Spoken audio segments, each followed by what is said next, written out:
If you look at what they're doing in Gaza, it's clear to me that it's a genocide, that they are actually trying to murder huge numbers of Palestinians and effectively drive the Palestinians out of Gaza.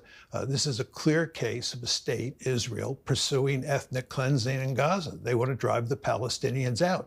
They want to make Gaza unlivable. And in the process, they are murdering huge numbers of civilians.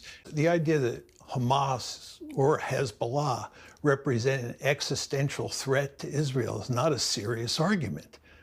Just take Hamas, for instance. There's no way Hamas could capture for any sustained period of time territory inside Israel, much less threaten its survival.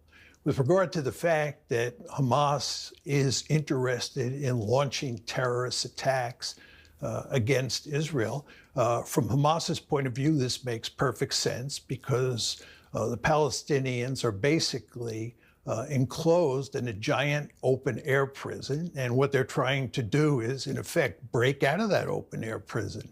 And one of the ways they do that is through terrorist attacks at Israel. And this, of course, is what happened on October 7th.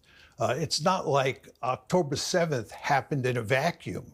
It's not like the Palestinians in Gaza were a bunch of Nazis who were just simply interested in crossing the border into Israel and murdering large numbers of Jews.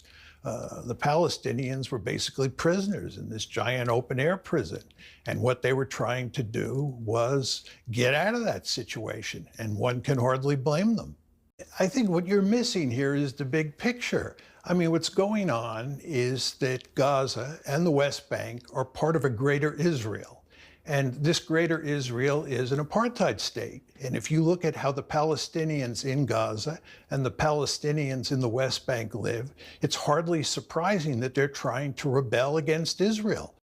There are probably about 30,000 fighters in Hamas and 30,000 fighters in Hezbollah. They don't have tanks, they don't have infantry divisions, they don't have artillery.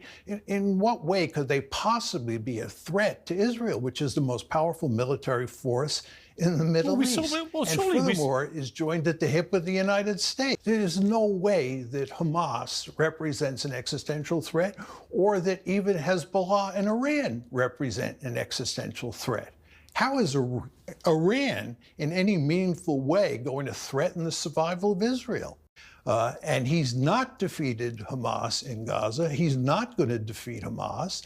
And he has not defeated Hezbollah in Lebanon. And he is not going to defeat them no matter what he does in the future.